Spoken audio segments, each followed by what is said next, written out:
Television জগতের জনপ্রিয় অভিনেতা সুমন দে। বহুদিন ধরে টেলিভিশন জগতে দাপিয়ে কাজ করে চলেছেন তিনি। জানেন, তার কেরিয়ারের শুরুর গল্পটা মোটেও সুখের ছিল না। শুরুর দিকে বিভিন্ন জায়গায় ভাড়া থেকেছে সুমন, এমনকি বন্ধ বিউটি পার্লারেও রাত কাটাতে হয়েছে তাকে। আজ তিনি বিশাল ফ্ল্যাটের মালিক। শিলিগুড়িতে জন্ম অভিনেতার। বেঙ্গালুরু থেকে বিকম পাশ করে অভিনয়ের টানে মুম্বাই পাড়ি দেন। তিনি জিম ট্রেনার হিসাবে আরব সাগরের পাড়ে কাজ শুরু করেছিলেন। জিম ট্রেনারের কাজ করতে করতে তিনি অডিশন দিতেন। এরপর তিনি চাকরি পান মুম্বাইতে। 2010 সালের পর কলকাতা আসেন অভিনেতা। কলকাতা আসার পর এক বন্ধু থাকতে দিয়েছিল সুমনকে। এক সাক্ষাৎকারে সেই বন্ধুকে নিয়ে সুমন বলেন, ও একটা জায়গায় বাড়ি ভাড়া থাকতো, আমাকে সেখানে 1 মাস রেখেছিল।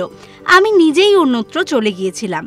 এমনও দিন গিয়েছে একটি বন্ধ পার্লারে থেকেছি। এই স্ট্রাগলের মধ্য দিয়ে যেতে যেতে আজ সুমন একজন বড় অভিনেতা। তিনি নিজের জন্য একটি দামি ফ্ল্যাট কিনেছেন। তাই নতুনদের তিনি বলেন হাল না ছাড়তে। পরিশ্রম করলে ফল মিলবেই, তা প্রমাণ করেছেন অভিনেতা। নতুনদের উদ্দেশ্যে তিনি বলেছেন, নতুনদের একটা কথা বলতে চাই, আমার ইন্ডাস্ট্রিতে কোনো দাদা, কাকা বা বাবা কেউ ছিল না।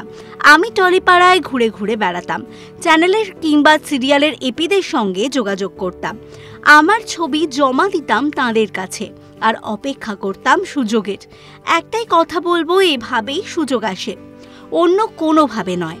এরকম আরও অনেক ভিডিও দেখার জন্য নজর রাখুন আমাদের চ্যানেলে, আর পাশে থাকা বেল আইকনটি ক্লিক করতে ভুলবেন না।